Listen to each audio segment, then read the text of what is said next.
করবো যতক্ষণ না জাস্টিস পাচ্ছে জুনিয়র আপনারা কাজ করবে না। আমরা আমার পাশে আছি, ওরা যদি মনে করে ওরা করবে তাহলে তারা করবে।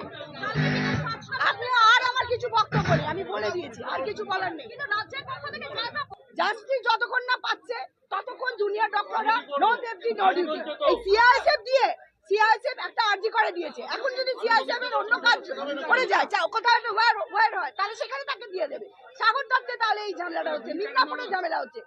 আপনার ঘরে গিয়ে আমি আজকে বলছি একটা কোর্টের মধ্যে ভিতরে ঢুকে যদি কাউকে মার্ডার রেপ করা হয় তাহলে কি তারা বললো সিআইএসএফ জয়েন দিয়ে তোমাদের সুরক্ষা দিয়ে হলো তোমরা কাজ করো, করবেন? আপনাদের নিউজ চ্যানেলের যে অফিসে আপনারা বাইরে আছেন, নিউজ চ্যানেলের ভিতরে আপনাদের কাউকে রেপ মার্ডার করা হলো, আপনারা তাদের পাশে বন্ধু হয়ে আপনারা কাজ করবেন? সিআইএসএফ দিয়ে দিল, এটা কি কখনো একটা জাস্টিস হলো? আমরা জাস্টিস চাই, ক্রিমিনাল যারা তাদেরকে ধরতে হবে, তাদের পানিশমেন্ট চাই।